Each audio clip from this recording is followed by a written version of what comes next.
ഇതിൻ്റെ ഫൈനൽ ലിസ്റ്റിൽ മമ്മൂക്കയുടെ കൂടെ പേര് കണ്ടപ്പോൾ മുതൽ ഭയങ്കര എക്സൈറ്റ്മെൻ്റ് ആയിരുന്നു. കാര്യം ഞാൻ ആഗ്രഹിച്ചതിൻ്റെ ഏറ്റവും പീക്കാണ് ആ കണ്ട നോമിനേഷൻ തന്നെ.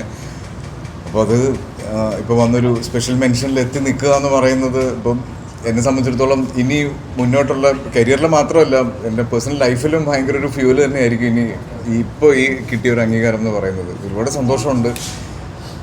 യെസ്. എങ്ങനെ ചോദിക്കണ്ടോ?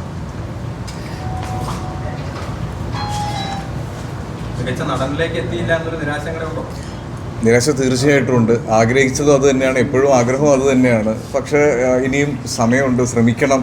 കാര്യം ശ്രമിക്കാൻ ഉള്ളൊരു ധൈര്യം കൂടിയാണ്. ഇപ്പം ശ്രമിച്ചാൽ എത്തിച്ചേരും എന്നുള്ളൊരു വലിയ ധൈര്യം തന്നെയാണ് ഇതിൽ കൂടെ കിട്ടിയത്. അപ്പം ഇതിലിപ്പം എനിക്കാണെങ്കിലും ടോവിക്കാണെങ്കിലും ഉള്ളൊരു എക്സൈറ്റ്മെൻറ്റും അത് തന്നെയാണ്. ഇപ്പം ഞങ്ങൾ ഏകദേശം ഓരോ ജനറേഷനിലെ ആക്ടേഴ്സിന് തന്നെ മെൻഷൻ ചെയ്താണ് എപ്പോഴും നോമിനേഷൻസ് ഉൾപ്പെടെ വരിക. അപ്പം ഞങ്ങൾ രണ്ടുപേരെയും ഒരുമിച്ച് അത് നോമിനേറ്റ് ചെയ്യപ്പെടുന്നു.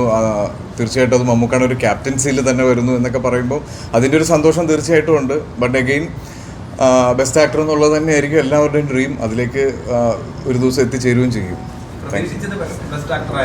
അതെ, ഉറപ്പായിട്ടും ലൈഫിൽ ഏറ്റവും നല്ലതല്ലേ നമ്മളെല്ലാവരും പ്രതീക്ഷിക്കുക. അപ്പോൾ ഞാനും പ്രതീക്ഷിച്ചത് അത് തന്നെയായിരുന്നു. പക്ഷേ കിട്ടുമോ ഇല്ലയോ എന്നൊന്നും അറിയില്ലായിരുന്നു. പ്രതീക്ഷ എപ്പോഴും അത് തന്നെയായിരുന്നു, ആഗ്രഹം അത് തന്നെയായിരുന്നു. കഴിഞ്ഞ കൊല്ലം ഒരു തൂഫാൻ പോലെയാണ് ഒരു നല്ലൊരു കമ്പാക്ക് നടത്തിയത്.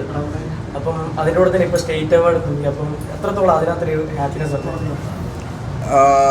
ഇപ്പം കരിയർ നോക്കിക്കഴിഞ്ഞാൽ പല സമയത്തും എനിക്ക് അപ്സ് ആൻഡ് ഡൗൺസ് ഉണ്ടായിട്ടുണ്ട്. അപ്പോൾ ഓരോ പ്രാവശ്യവും ഡൗണിലേക്ക് പോകുമ്പോൾ ഒരു മികച്ച മുന്നേറ്റം ഉണ്ടാവും എന്നുള്ളത് മനസ്സുകൊണ്ട് എപ്പോഴും ആഗ്രഹിക്കുമായിരുന്നു, ശ്രമിക്കുമായിരുന്നു. അപ്പോൾ ഇങ്ങനൊരു അവാർഡ് അല്ലെങ്കിൽ ഒരു അംഗീകാരം കിട്ടുന്ന സമയത്ത് അതിന് ഞാൻ പറഞ്ഞില്ലേ ഒരു വലിയ ഫ്യൂല് കൂടെയാണ്. ശ്രമിച്ചാൽ കിട്ടും, അല്ലെങ്കിൽ പോകുന്ന ട്രാക്ക് കറക്റ്റാണ് എന്നൊക്കെ തോന്നുന്നത് ഇങ്ങനെയുള്ള അംഗീകാരം കിട്ടുമ്പോഴാണ്.